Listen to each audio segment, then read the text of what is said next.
bienvenue dans la maison du Seigneur. Amen. Prenez place. Alléluia. Amen. Je vous invite à vous asseoir pour ces moments. Enfin, je vais vous inviter à vous asseoir et vous inviter à vous lever pour ce premier chant. Ouais, je suis comme ça. Alors, je vous invite à vous lever pour ce premier chant qui dit Dieu, tu es ma force et mon chant. Amen. Chaque jour, je me confie en toi. Et je suis venu te rencontrer ce matin. Amen. Oui, bénissons le Seigneur au travers de nos bouches, de nos cœurs, de nos vies. Amen.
que tu es fort et puissant, la source de ma vie. Merci Seigneur.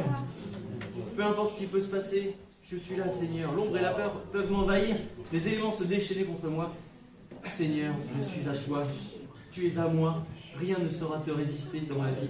Seigneur, tu diriges toutes choses, tu es le Dieu de victoire et tu habites en moi. Oh, gloire à toi, Éternel.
Racheté, délivré, pardonné de tous mes péchés.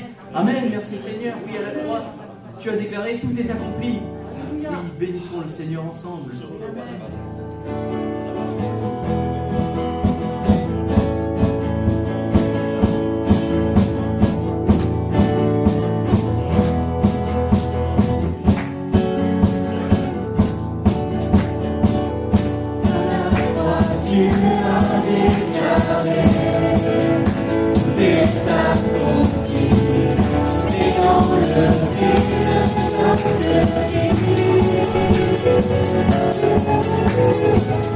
La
Les océans qui se déchaînent dans ma vie, peu importe ce qu'il se passe, Seigneur, tu es avec moi, mon Dieu. Je suis libre du poids de mes fautes. Tu as tout pris à la croix, Jésus, tout est accompli à cette croix. Je ne suis plus mort, mais vivant en toi, mon Dieu. Alors je veux te bénir, te louer pour cette vie qu'il y a en moi, cet amour que tu le renouvelles chaque jour.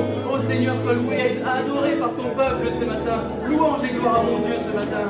Oui, béni sois-tu, mon Père. Amen. Oui, béni sois-tu.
Quelle joie de pouvoir te louer, de pouvoir t'adorer. Tu es notre Dieu, tu es le Tout-Puissant, tu es le Créateur, tu es celui qui est. Rien ne t'est impossible. Ce matin, nous sommes dans la joie, nous sommes ton peuple, un peuple racheté au prix du sang de l'agneau. Alors ce matin, mon âme te loue, mon âme t'adore, mon âme te célèbre, au Dieu de la création, au Dieu de l'univers. Mon âme est dans la joie de pouvoir éclater en louange devant toi, parce que tu es digne. Digne es-tu, l'agneau de Dieu, de ce que tu as accompli pour ma vie, parce que je peux me présenter devant mon Père, parce que je suis devant toi, oh Dieu, ce matin tel que je suis, je viens. Alors reçois la reconnaissance de ma vie, de mon cœur. Seigneur,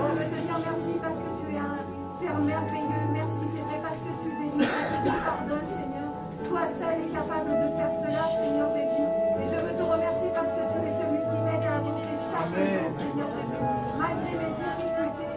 Merci pour ta main toujours tendue, Père éternel. Je veux te dire combien je t'aime, combien je t'adore, combien je suis heureuse de t'appartenir, Seigneur Jésus. Parce qu'avec toi, même si par moments il m'arrive, Seigneur, de ne pas être comme tu voudrais, tu es celui qui est là pour me réconcilier, pour me relever, pour me faire avancer avec toi, Seigneur Jésus. Et je te remercie parce que tu ne me rejettes pas, Seigneur, mais tu m'accueilles, Seigneur Jésus. Merci pour ton amour, merci parce que tu es mort pour moi, Père éternel. Je t'adore et je te remercie pour toute la bienveillance que tu as envers moi, chaque jour, envers ma famille, Seigneur. Merci parce que je sais chaque jour que tu veilles sur moi, Seigneur. Merci parce que tu m'accompagnes. Amen. Quel que je sois, Seigneur, sans ton amour, je m'entends verser ton nom, c'est ta voix qui m'appelle à toi. À nous de Dieu, je viens tel que je suis, Seigneur. Je te remercie de ton cœur, de ton âme, de ton faire. Je te remercie, Seigneur, de pouvoir profiter de tout ce que tu vas nous apporter, Seigneur. Je te remercie.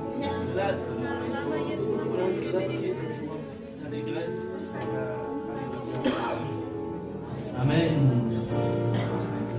Reçois de moi le parfum qui t'est la beauté de ton nom en mon âme perdue. Je veux n'être qu'à toi. Jésus, je t'aime. Reçois du peu que je trouve à donner, tout l'amour que mes yeux n'ont pas su te montrer. Je veux n'être qu'à toi. Jésus, je t'aime. Rien n'est plus beau que ton nom. Rien n'est plus saint que le sang des pardons. Je veux n'être qu'à toi. Jésus, mon roi. Je ne veux rien que vouloir te louer, adorer ton saint nom et ta fidélité. Je veux n'être qu'à toi. Jésus, je t'aime. Je veux porter les laver à ta mort, et de mon cœur dans le cœur de tes bras. Je veux n'être qu'à toi. Jésus, je t'aime. Rien n'est plus beau que ton nom. Rien n'est plus saint que le sang du pardon. Je veux n'être qu'à toi. Jésus, mon roi. Rien n'est plus beau que ton nom. Rien n'est plus saint que le sang du pardon. Je veux n'être qu'à toi. Jésus, mon roi. Je veux n'être qu'à toi. Jésus, mon roi.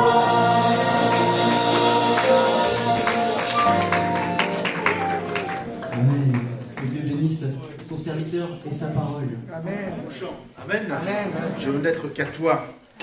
Et le Seigneur ne demande qu'une chose, c'est d'être à nous. Et il s'est donné pour nous sauver de nos péchés. C'est encore une joie pour nous d'être ce matin dans sa présence, d'être réunis dans la maison du Seigneur. Amen. Ah, c'est quand on était privé qu'on se rend compte du privilège que nous avons. Moi, je le redis, chaque matin, je bénis le Seigneur pour la santé que j'ai, qu'il me donne. Parce que c'est quand on est malade, on dit, mais c'est vrai quand même. Parce que nous, c'est naturel, on se lève le matin, etc. Je dis, Seigneur, mais c'est vrai, c'est vraiment une grâce de ne pas être malade, d'être ni même mal à la tête ou quoi que ce soit, de se lever tranquillement. Alléluia. C'est lui qui est la source de la vie. Alors ce matin, je ne sais pas si c'est un bon titre, on peut demander ce qu'on veut. Ah, c'est une parole de Jésus, hein. Moi, je ne fais que dire les paroles de Jésus. On peut demander ce qu'on veut. Alors, on va trouver ce verset, cette parole de Jésus, dans l'évangile de Jean, chapitre 15, au verset 1er.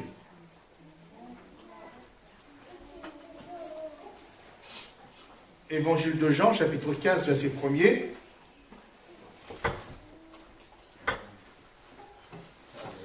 Voilà ce que dit Jésus, je suis le vrai cep et mon Père est le vigneron. Tout sarment qui est en moi et qui ne porte pas de fruits, il le retranche. Et tout sarment qui porte du fruit, il l'émonde, afin qu'il porte encore plus de fruits. Déjà vous êtes purs à cause de la parole que je vous ai annoncée. Demeurez en moi et je demeurerai en vous. Comme le sarment ne peut de lui-même porter du fruit, s'il ne demeure attaché au cep, ainsi vous ne le pouvez non plus. Si vous ne demeurez en moi, je suis le cep, vous êtes les sarments. Celui qui demeure en moi et en qui je demeure porte beaucoup de fruits, car sans moi, vous ne pouvez rien faire. Si quelqu'un ne demeure pas en moi, il est jeté dehors comme le sarment et il sèche. Puis on ramasse les sarments, on les jette au feu et ils brûlent. Si vous demeurez en moi et que mes paroles demeurent en vous, demandez ce que vous voudrez et cela vous sera accordé. Si vous portez beaucoup de fruits, c'est ainsi que mon Père sera glorifié et que vous serez mes disciples. Amen. Donc, le verset 7, Jésus dit que nous avons la possibilité de demander à Dieu ce que nous voulons et cela nous sera accordé. C'est formidable, non? Demandez ce que vous voulez et cela vous sera accordé. Deux réactions face à cette parole de Jésus. La première, c'est trop beau pour être vrai. Ce n'est pas possible. Il ne faut quand même pas exagérer. Et pourtant, nous savons que Dieu est le Dieu de l'impossible. Hein. Et vous voyez, ça sort, c'est tout naturel. Hein. Ce n'est pas possible, c'est trop beau pour être vrai. Et on ne croit pas. La deuxième, c'est formidable, sensationnel. C'est extraordinaire. Comme disent les jeunes, c'est de la balle. C'est une bonne nouvelle. De toute façon, l'évangile, c'est une bonne nouvelle. Mais parce que, hein, celui qui dit c'est formidable, c'est parce qu'il connaît un peu la parole de Dieu. Et il sait que, dans le livre des Nombres, au chapitre 23, verset 19, il est dit « Dieu n'est point un homme pour ni fils d'un homme pour se repentir. Ce qu'il a dit, ne le fera-t-il pas? Ce qu'il a déclaré, ne l'exécutera-t-il pas ?» Hein, parce que voilà, celui qui a foi, il connaît la parole, il dit « Si Dieu a dit ça, c'est que c'est bon. » Et puis si on connaît un peu plus de la parole, il y a quelqu'un de la Bible à qui Dieu a dit cette même parole, demandez ce que vous voulez, et cela vous sera accordé, et ce quelqu'un a reçu plus que ce qu'il avait demandé. Donc vous voyez, ça fait jurisprudence. Hein, la loi, hein, c'est jurisprudence. Mais là, il y a quelqu'un qui a expérimenté cela, donc on va voir, et c'est le roi Salomon. Premier livre des rois, chapitre 3, verset 3. Premier livre des rois, chapitre 3, verset 3.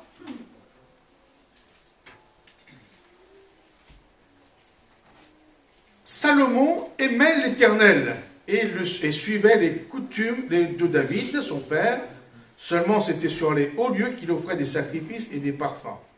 Le roi se rendit à Gabaon pour y sacrifier, car c'était le principal des hauts lieux. Salomon offrit 1000 holocaustes sur l'autel à Gabaon. L'Éternel apparut en songe à Salomon pendant la nuit, et Dieu lui dit « Demande ce que tu veux que je te donne. » On revient à la même parole de Jésus, hein. Demande ce que tu veux que je te donne. Au verset 12, hein, on continue la lecture, la conclusion de cette histoire, de cette belle parole de Dieu. « Voici, dit Dieu, j'agirai selon ta parole, je te donnerai un cœur sage et intelligent, ce que Salomon avait demandé, hein, c'est ce qu'il voulait, de telle sorte qu'il n'y aura eu personne avant toi, et qu'on ne verra jamais personne de semblable à toi. Je te donnerai en outre ce que tu n'as pas demandé, des richesses et de la gloire, de telle sorte qu'il n'y aura pendant toute ta vie aucun roi qui soit ton pareil. Amen. » Donc, ça fait jurisprudence, demandez ce que vous voulez, et cela vous sera accordé. Mais il faut dire aussi, quand je m'arrête un petit peu pour Salomon, il dit que Salomon aimait Dieu. Salomon suivait la parole de Dieu, et surtout Salomon avait construit le temple de l'Éternel. Voyez-vous donc, sans demander quoi que ce soit à l'époque en retour, c'était un amour délibéré. Et vous savez que celui qui honore Dieu, Dieu l'honore. Et je crois que pour nous aussi, nous aimons Dieu, oui ou non? Vous êtes là ce matin, c'est parce que vous l'aimez. Et quelque part, vous construisez aussi le temple de l'Éternel. Vous construisez le temple du Saint-Esprit qui est votre corps, le temple du Saint-Esprit, et en même temps, vous construisez le temple, l'église de Bourg-Saint-Amand-Vierzon. Amen. Et donc, vous voyez, donc un amour délibéré. Je ne fais pas des choses pour recevoir. Donc, parce que j'aime Dieu, alors je le suis, je le sers, je construis le temple et je construis l'église locale. C'est pour ça Dieu, sans que Salomon demande quoi que ce soit, lui demande ce que tu veux, je te le donne. Parce que Dieu honore celui qui l'honore. Amen. Jésus, puisque c'est Jésus qui dit cette parole, vivait continuellement cette expérience avec le Père, avec son Père, avec notre Père. Dans l'évangile de Jean, chapitre 11, au verset 42, lors de la résurrection de Lazare. Donc, vous savez, Jésus va arriver, Lazare était déjà mort, donc Jésus va même pleurer devant la mort de Lazare, et il va prier. Et voilà ce que Jésus donne comme témoignage, en priant à Dieu son Père. Pour moi, je savais que tu m'exauces toujours. Ça veut dire que Jésus dit, tout ce que je demande à Dieu, tout ce que je veux, Dieu l'exauce. Pour moi, je savais que tu m'exauces toujours. Jésus dit qu'il demandait tout le temps à Dieu ce qu'il voulait, et Dieu lui l'accordait toujours. Donc Jésus vivait cette expérience. Demandez ce que vous voudrez, j'aime bien, c'est demander ce que vous voudrez, et cela vous sera accordé. C'est parole de l'Évangile.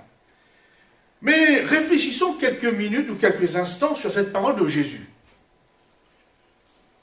Jésus ne nous dit pas que nous pouvons demander n'importe quoi. Attention, il faut mettre une différence. Jésus ne dit pas qu'il deviendra un distributeur automatique de bénédiction. On appuie sur le bouton et puis ça tombe automatiquement. Jésus ne dit pas qu'il deviendrait comme un génie, le génie de la lampe. On gratte dessus et puis... donc on utilisera Jésus comme esclave de nos vœux et de nos désirs. On peut toujours y croire. Le roi Hérode l'a appris à ses dépens. Parce que bien souvent, dans le cœur des chrétiens, on veut bien que dès qu'on a bon, on demande, il faut que ça arrive tout de suite, et puis voilà. Et le roi Hérode, il n'était pas mieux que lui, c'était un homme comme nous, même s'il était roi, et il l'a appris à ses dépens. Évangile de Luc, chapitre 23, verset 8.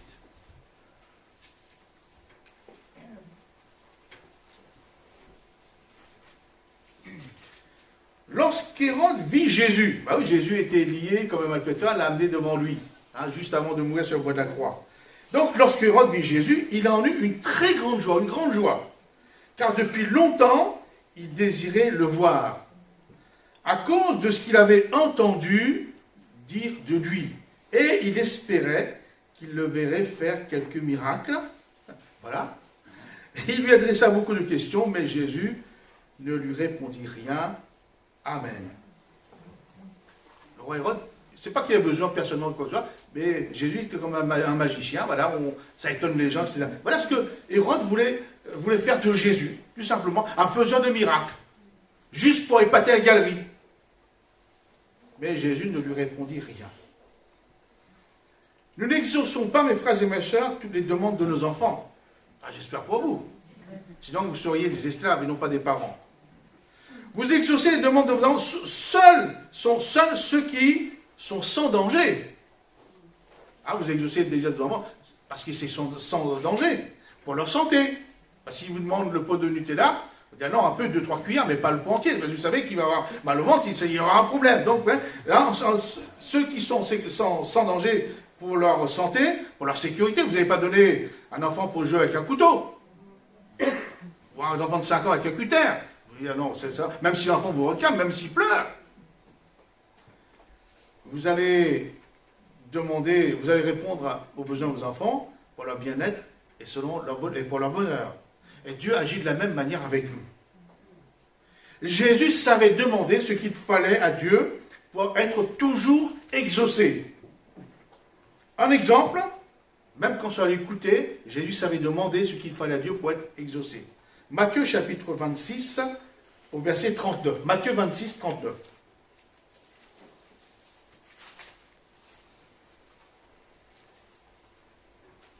Jésus est dans le jardin de Gethsémane. Il sait qu'il doit être arrêté, lié comme un malfaiteur, et puis mis sur le bois de la croix et mourir pour nos péchés. Mais Jésus, fils de Dieu, aussi fils de l'homme, il sait que ce n'est pas sans souffrance, sans douleur, sans angoisse. Et voilà, donc il va prier. Puis, ayant fait quelques pas en avant, Jésus se jeta sur sa face et pria ainsi. « Mon Père, s'il est possible que cette coupe s'éloigne de moi, toutefois, non pas ce que je veux, ce que tu veux. Au verset 42, donc Jésus, une seconde fois, s'éloigna une seconde fois et pria ainsi, mon Père, s'il n'est pas possible que cette coupe s'éloigne sans que je la boive, que ta volonté soit faite. Amen. Donc Jésus savait exactement ce qu'il fallait demander pour que Dieu l'exauce. Donc je reviens, Jésus a dit, demandez ce que vous voulez et cela vous sera accordé. Une première condition pour bénéficier de cette promesse, alors je suis allé, mais à qui s'adresse Jésus en parlant de la sorte? Autrement dit, qui sont les bénéficiaires de cette promesse de Jésus? Parce que là, Jésus ne va pas dire ça à tout le monde. Jésus s'adresse aux 11 disciples. Si vous regardez bien le contexte, je l'ai dit un peu plus haut, Jésus s'adresse aux 11 disciples. Pourquoi 11 et pas 12? Parce que c'était juste après que Judas l'ait quitté pour aller le trahir. Donc il ne restait plus que 11 disciples, donc c'est à eux que Jésus va leur dire. Donc ces disciples, demandez ce que vous voudrez, cela vous sera accordé, s'adresse donc aux disciples de Jésus. Nous pouvons tous choisir de devenir disciples de Jésus. Il n'y a qu'à se repentir, de demander pardon, de se convertir, avoir la nouvelle naissance et suivre le Seigneur. Ça, c'est pas compliqué, ça c'est un choix personnel pour être disciple. Le terme disciple, par rapport à Jésus, c'est celui qui s'attache à la personne de Jésus. Je ne veux être qu'à toi. C'est un attachement profond. Et là, donc le terme disciple, par rapport à Jésus, c'est celui qui s'attache à la personne de Jésus, à son enseignement, pour devenir son adepte, marcher à sa suite, lui vouer une fidélité exclusive, jusqu'à donner sa vie pour lui s'il le faut. Dans Actes chapitre 6, verset 1er, les premiers chrétiens portaient le titre de disciples. Après, d'autres noms ont été employés pour ceux qui sont proches de Jésus, croyants, les saints, les frères, les témoins, les chrétiens. En tout cas, Jésus s'adresse à tout cela. Et donc à nous, disciples, ce matin, aux chrétiens, croyants, témoins, saints, tout ce que vous voulez, demandez ce que vous voudrez, et cela vous sera accordé. Donc Jésus s'adresse à tous ceux dont il est devenu le Sauveur et le Seigneur. Mon frère, ma soeur, cette parole de Jésus s'adresse à toi ce matin. Pour les autres, mais tant pis, il faut voir notre promesse, mais pour ceux-là, Jésus parle aux disciples. Demandez ce que vous voudrez et cela vous sera accordé. L'apôtre Jacques donne un enseignement aux chrétiens sur la manière de demander afin de toujours recevoir. Jacques, chapitre 4, verset 2.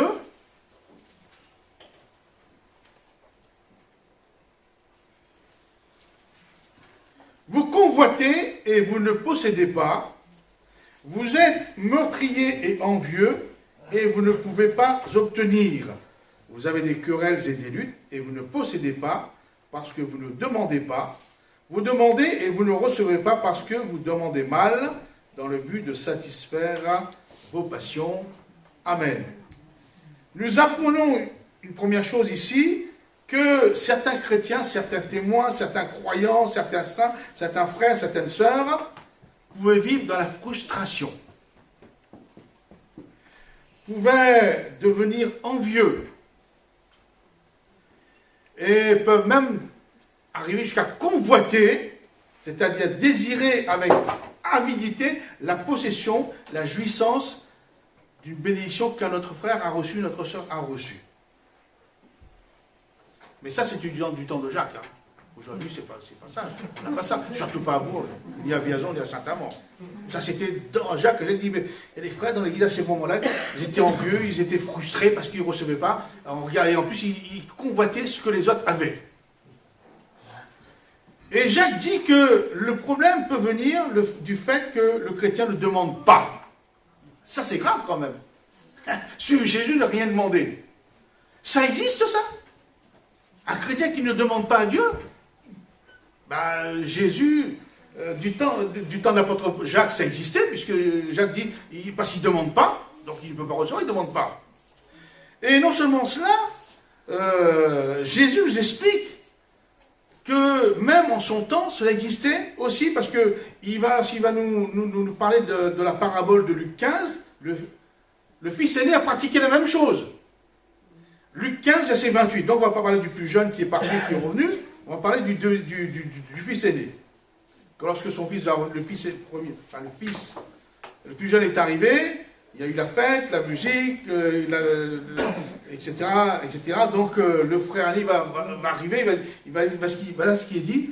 Il se mit en colère et ne voulut pas entrer dans la maison de son papa. Son père sortit et le pria d'entrer. Mais il répondit à son père, voilà ce qui est très intéressant, « Voici, il y a tant d'années que je te sers, sans avoir jamais transgressé tes ordres. » C'est formidable, un chrétien qui est sérieux depuis des années, puis mille points sur la parole, sans transgresser le commandement du Père, etc.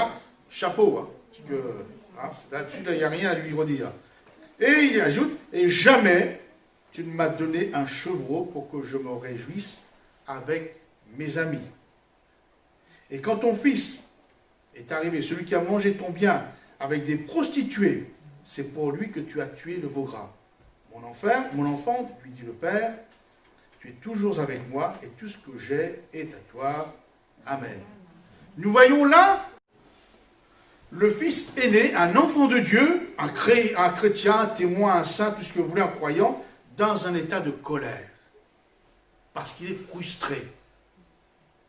De n'avoir jamais reçu de la part de son père un chevreau pour se réjouir avec ses amis. Et vous voyez, dans tout le texte, j'ai lu de long en large, de travers, de chaque exemple, jamais il est dit dans le texte que cet enfant a demandé à son père quoi que ce soit. Comme quoi on peut vivre dans l'église, on peut vivre en tant que chrétien, le suivre, etc., sans jamais demander quoi que ce soit. Alors on peut se poser la question, quelle était la relation de cet enfant avec son père? Il n'y a pas de communication.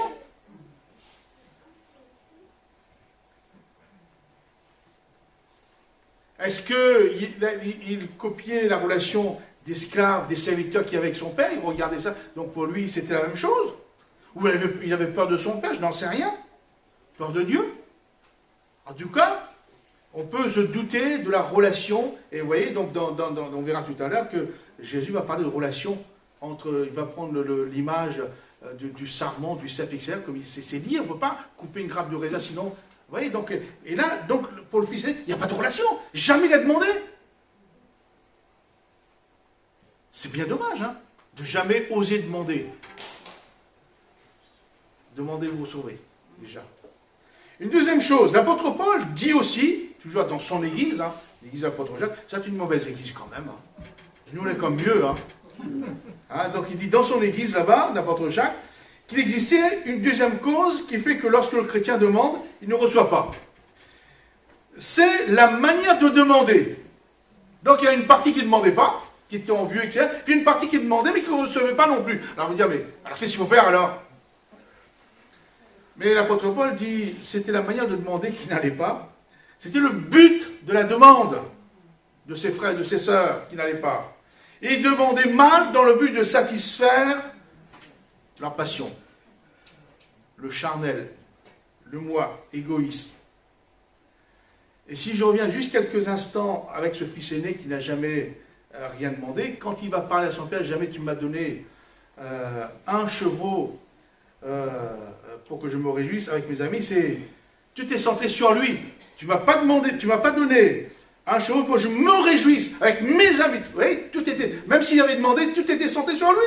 Bah, tiens, on fait une fête avec mon frère, avec toi. Non, non, tout était centré sur lui. Et ce problème se trouve dans l'église de l'apôtre Jacques le dit, ben, il demande mal dans le but de satisfaire les passions, le charnel, le moi, l'égoïsme. Tout est centré sur le plaisir personnel. Seigneur, donne-moi une belle maison pour que ce soit la plus belle du quartier, plus belle que mon ami là-bas. Seigneur, ben, il y a une prière, Seigneur, tu vois, j'ai besoin de logement, aide-moi, donne-moi un logement pour que j'y habite, tout simplement. Seigneur, convertis mon mari pour que je sois comme les autres.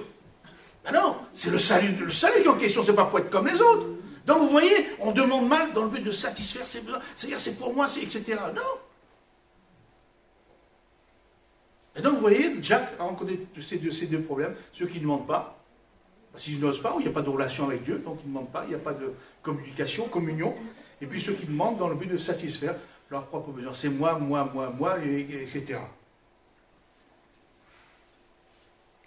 Demandez ce que vous voudrez, et cela vous sera accordé, dit Jésus, en ajoutant une deuxième condition pour bénéficier de cette promesse. Au verset 7, donc je reviens à mon texte de base, Jésus dit, « Si vous demeurez en moi et que mes paroles demeurent en vous », c'est ça le début de la phrase d'ailleurs, « Si vous demeurez en moi et que mes paroles demeurent en vous, demandez ce que vous voudrez et cela vous sera accordé. »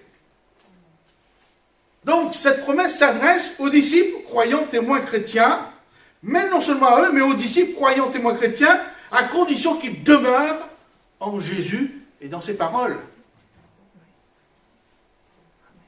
Demeurer en Jésus ou demeurer en moi, qu'est-ce que cela veut dire? Dans notre texte, Jésus emploie plusieurs mots parlant de la relation que le disciple, chrétien, témoin, croyant, doit avoir avec lui. Et au verset 2, il dit, tout ça qui est en moi. Vous voyez, donc attaché en moi ou demeurer en moi, attaché. C'est ça, vivre en Jésus, et c'est là, demeurer en lui, c'est ça, c'est être en Jésus, demeurer en Jésus, attaché à lui. Jésus veut nous faire comprendre l'importance de la relation et de l'union du croyant, du chrétien, avec lui. Sa présence, vous savez, sa présence, sa personne va influencer notre choix qu'on te demande. Sa présence va influencer nos désirs, va influencer notre volonté. Le monde sait très bien que l'environnement d'une personne joue sur sa vie et sur ses choix. D'ailleurs, un fameux proverbe, dis-moi qui tu hantes ou qui tu fréquentes, et je te dirai qui tu es. Mais le fait d'être dans la présence de Jésus, attaché à Jésus, à ce moment-là, ça oriente notre manière de demander. Parce que nous allons savoir qu'est-ce qu'il faut demander, comment demander. Et nous recevrons plus que ce que nous demandons la plupart des choses. Vous savez, vivre attaché ou dans la présence de Jésus, c'est un peu comme l'image de l'enfant qui va imiter et copier son papa et sa maman, oui ou non? Pas copier les autres, ils vivent dans le foyer, etc. Donc, la plupart du temps, on retrouve notre nature dans nos enfants. Et le fait de vivre parfaitement dans cette communion, c'est la nature du Christ qui va venir en nous. C'est la vie de Christ qui va venir en nous. Ça va impacter notre personne. Ça va impacter nos désirs. Voilà, ça. Si quelqu'un demeure en moi et dans ma parole, demandez ce que vous voulez et cela vous sera accordé. Le fait de demeurer en Jésus, d'être attaché à Jésus, nous amène à connaître sa volonté, son désir pour nos vies. Et nous saurons exactement ce qu'il faut demander pour recevoir. Le fait de demeurer en Jésus, d'être attaché à lui, nous donnera la sagesse de ne pas réclamer ce qui ne nous convient pas. D'ailleurs, vos enfants, lorsqu'ils vous réclament quelque chose, en général, ils font le tri déjà. Donc, ils savent que si à 12 ans, il va vous demander une voiture pour conduire, vous allez dire non, etc. Mais il va faire déjà le tri. Quelquefois, il va oser. Il va oser, mais pas à ce point-là. Il va dire, maman, donne-moi 5 €, mais il ne va pas vous demander 500 €. Donc, vous voyez, mais le fait de demeurer avec Jésus, nous allons savoir ce qu'il faut demander ou pas. Donne-moi un couteau pour jouer avec un enfant de 5 ans, vous allez dire, donc il sait très, même si je demande, il sait très bien que cela ne convient pas. Donc, être attaché à Jésus, être lié à Jésus, nous empêche de demander tout ce qui pourrait nous éloigner de lui et de nous séparer de lui. L'apôtre Jean, dans première épître de Jean, chapitre 5, verset 14.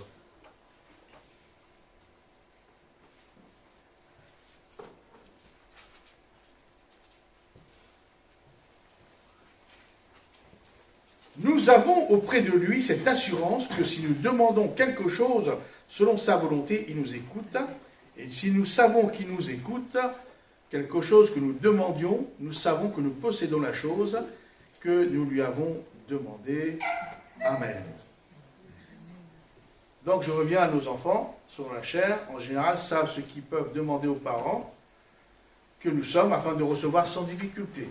Ils savent aussi que certaines choses, certaines demandes seront refusées parce que ça ne convient pas vraiment à leur situation. Et donc, Jésus ne nous traite pas, nous traite comme des fils, comme des enfants, comme des filles. Il est dit, demeurez en moi et demeurez dans ma parole. Vous voyez, donc la parole et Jésus ne font qu'un. D'ailleurs, nous savons que Jésus est la parole faite chair.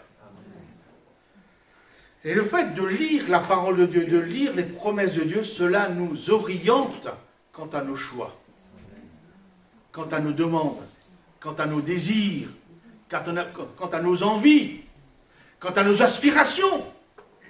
Parce qu'en lisant la parole, nous voyons, nous découvrons ce qu'un tel a fait, ce qu'un tel n'a pas fait, qu'est-ce qu'il a fait de bien, qu'est-ce qu'il a fait de mal. C'est la parole. La parole, et bien sûr, la parole, c'est Jésus, fait chair, etc. Donc on va lire le psaume 119, verset 105.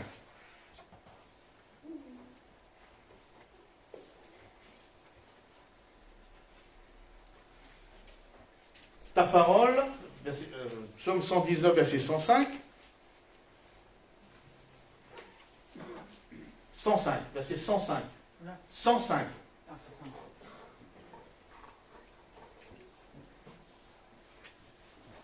Voilà. Ta parole est une lampe à mes pieds et une lumière sur mon sentier. Lorsqu'on lit cette la parole de Dieu, quand on est enfant, Dieu va nous révéler les choses en tant qu'enfant.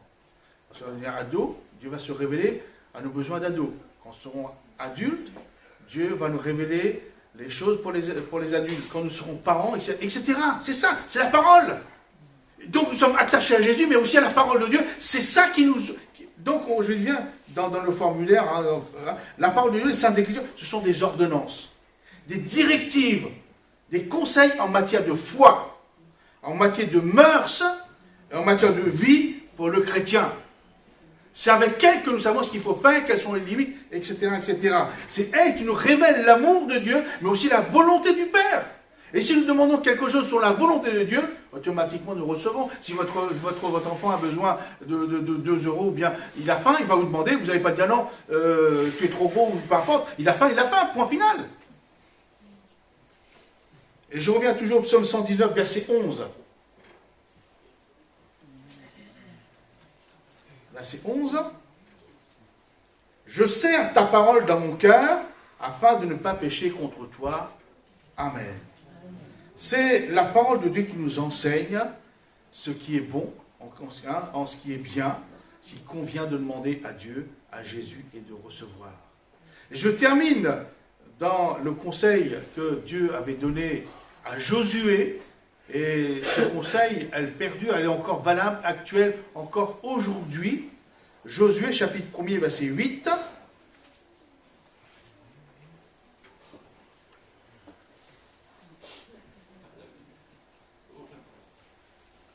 Que ce livre de la loi, que la parole de Dieu, ne s'éloigne point de ta bouche, médite-le jour et nuit, pour agir fidèlement selon tout ce qui est écrit. Car c'est alors que tu auras du succès dans tes entreprises, c'est alors que tu réussiras. Amen.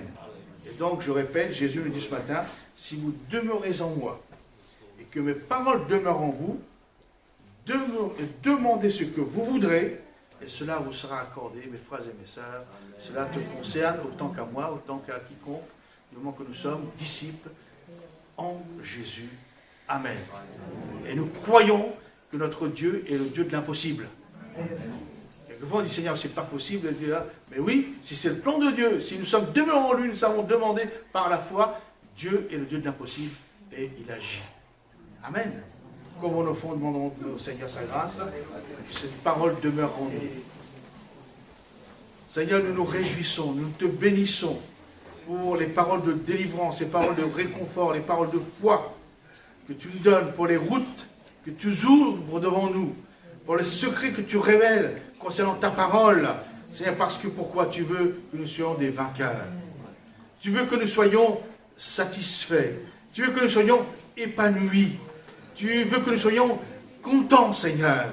Seigneur, alors ce matin, merci parce que, Seigneur, tu révèles l'amour du Père, mais tu révèles aussi, Seigneur, comment te demander. Garde-nous, Seigneur, d'être des fils aînés, qui suit, Seigneur, qui te suit, Seigneur, qui est là dans la maison et qui ne demande jamais rien, et tout en étant frustré. Garde-nous aussi, Seigneur, de mal demander, de demander dans le but de satisfaire nos passions, nos convoitises. Mais Seigneur, nous voulons regarder à Jésus, l'exemple parfait. Nous voulons regarder à Salomon, qui t'aimait, qui suivait ta parole, qui a construit le temple sans rien demander en retour. Il a fait parce qu'il t'aimait. Mets en nous cet amour, Seigneur, qui nous pousse, Seigneur, à faire, qui nous pousse à t'honorer, à te célébrer. Bénis mes frères, mes sœurs qui sont présents, Seigneur, au milieu de nous. Bénis ceux qui vont nous écouter, nous regarder par Internet, Seigneur. Seigneur, tu es le Dieu de l'impossible.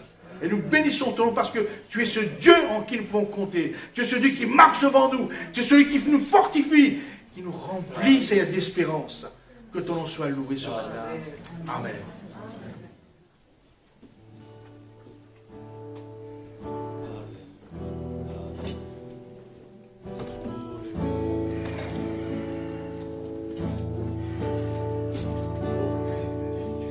Mon Dieu,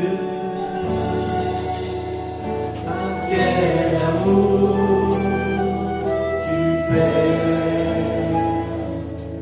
ainsi rempli pour moi, où que je sois, libéré.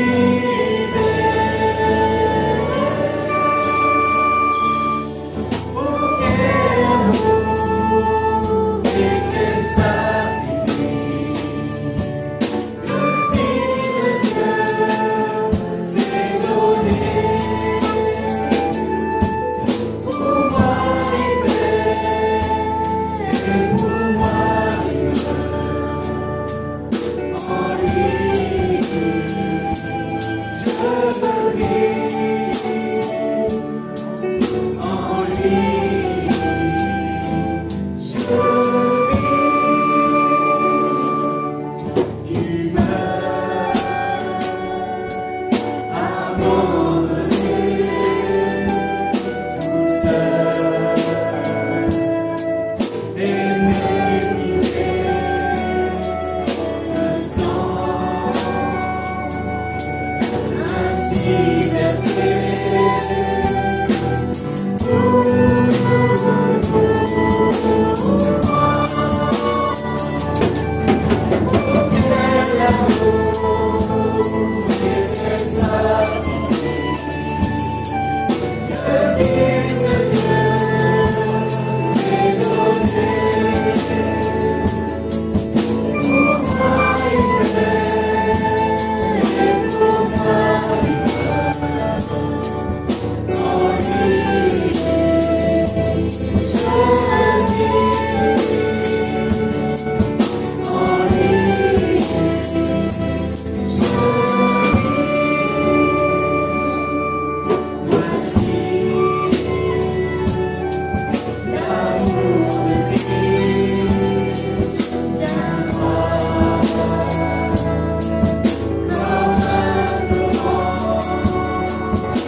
Si quelqu'un est en Christ, il est une nouvelle créature.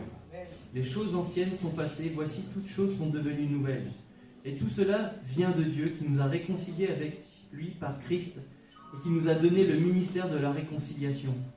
Car Dieu était en Christ, réconciliant le monde avec lui-même, en n'imputant point aux hommes leurs offenses, et il a mis en nous la parole de la réconciliation. Nous faisons donc les fonctions d'ambassadeurs pour Christ, comme si Dieu exhortait par nous. Nous vous en supplions au nom de Christ, soyez réconciliés avec Dieu. Celui qui n'a point connu le péché, il l'a fait devenir péché pour nous, afin que nous devenions en lui justice de Dieu. Amen. Voilà, c'est notre frère André Jean qui demande au Seigneur sa bénédiction et sa grâce sur les éléments de la scène. Nous voulons bénir ton nom éternel pour ces moments précieux que nous passons maintenant devant cette table, Seigneur, devant ces aliments, ces saints emblèmes, Seigneur. Ce matin, nous avons parlé de Dieu de victoire et de libérer. Oui, Seigneur, c'est parce que nous sommes libres, par ta grâce, que nous sommes là devant cette table. C'est parce que nous sommes, Seigneur, obéissants à ce Dieu de victoire, celui qui a remporté la victoire sur ceux qui nous conduisaient à la mort. Nous sommes rassemblés ce matin avec dans le cœur, Seigneur, cette joie de connaître le grand libérateur. Nous voulons vraiment, Seigneur, considérer ces aliments, ces emblèmes, Seigneur, comme étant le symbole de notre vie éternelle. Alors nous voulons te rendre gloire, ô Père, dans le nom de Jésus, pour la grâce qui nous est faite, d'être là, librement, Seigneur, ayant choisi de notre Dieu, notre Seigneur, celui qui nous dirige. Mais aussi, Seigneur, nous sommes libres là devant toi, parce que nous avons été remplis de ton amour, et que c'est par amour, Seigneur, que nous voulons maintenant considérer cette œuvre que tu as faite à la croix. Oui, nous bénissons ton nom, Père éternel, pour Jésus-Christ, pour notre Sauveur, Seigneur, et notre Seigneur. Et nous te bénissons, Père, dans le nom de Jésus. Amen. Amen. Voilà, mes frères et mes sœurs, nous qui sommes baptisés par immersion, nous pouvons nous lever pour prendre ce pain et ce vin. Considérant que c'est une coupe de bénédiction que nous demandons au Seigneur ce matin. Et profitons pour le louer, pour l'adorer de tout notre cœur, pour le remercier pour ce grand privilège que nous avons de pouvoir demander et de recevoir. Un Dieu tel que lui, non pas qu'il est celui qui, on peut dire, qui gouverne tout l'univers, qui est au-dessus de toute domination, de toute autorité. Et il s'abaisse à nous répondre à nos prières.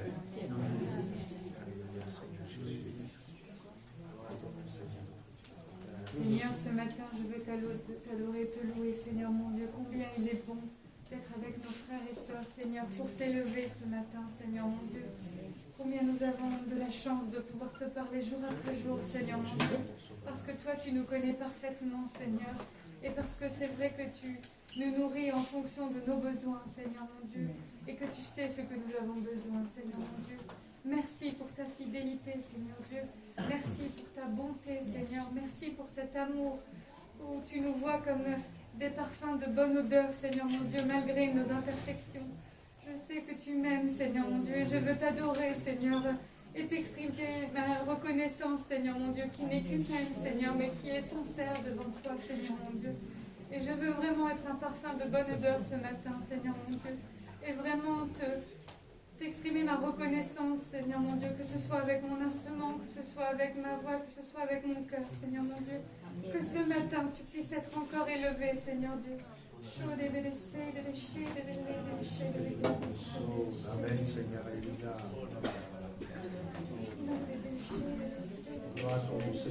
Ce matin, Seigneur, je veux, Seigneur, élever le nom de Jésus-Christ. Ce nom tout-puissant qui a saisi, Seigneur, notre cœur. Et que ce matin encore, Seigneur, par ta parole, tu nous rappelles, Seigneur, à travers cette table, Seigneur, dressée, Seigneur, au milieu de nous. Seigneur, que nous t'appartenons, nous faisons tous partie de ton corps, Christ. Et nous te remercions pour tes instructions. Car toi seul, Seigneur, tu connais, Seigneur, ce dont chacun a besoin. Alors, Seigneur, je te loue, Seigneur, je t'adore. Oui, je t'exalte, Seigneur, au plus haut des cieux. Car nul n'est comme toi, Seigneur. Oui, tu nous as aimés d'un amour éternel. Et nul ne peut nous ravir de ta main puissante. Malgré, Seigneur, nos péchés, malgré nos manquements, nos faiblesses, Seigneur, tu nous rassures toujours, Seigneur, par ta parole. Alors, Seigneur, nous te disons encore merci pour ton Esprit Saint qui agit, qui nous parle à chaque instant. Seigneur, afin que nous n'oublions point, Seigneur, que tu as déjà donné, Seigneur, de l'espérance dans nos cœurs. C'est de voir ta gloire, Seigneur. Alors, reçois l'adoration, reçois la gloire, l'honneur au siècle des siècles, au Christ, Fils du Dieu vivant. Alléluia. Alléluia, Seigneur. Amen. Jésus, alléluia.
Amen.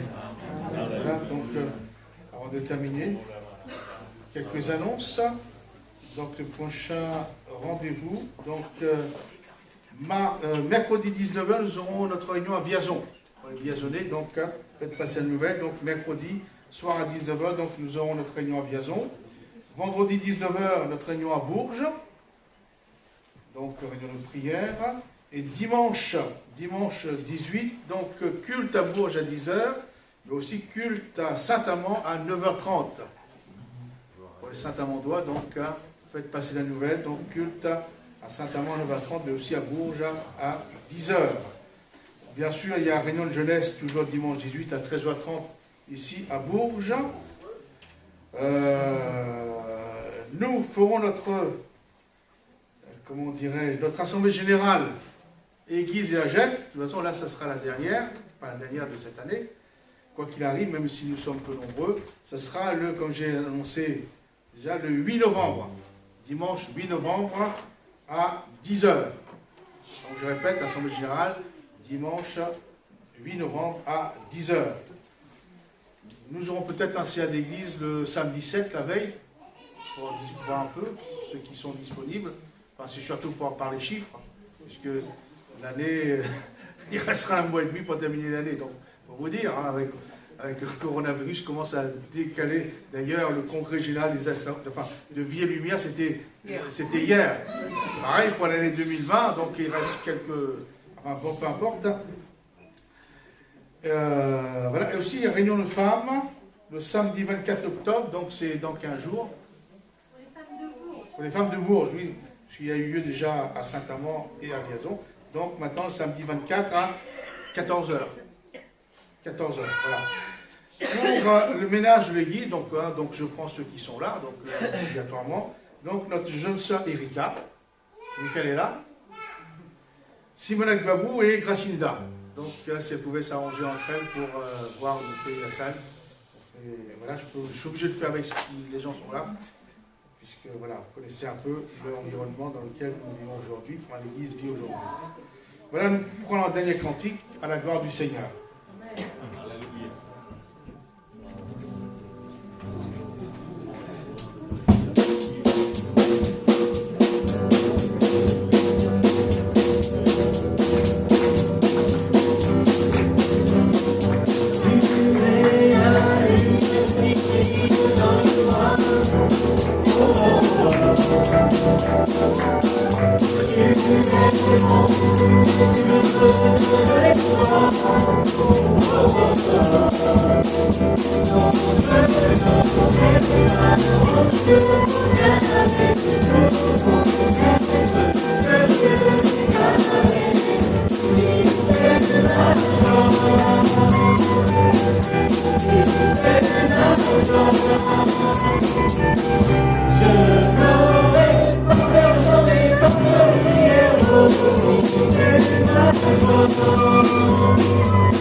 Jamais,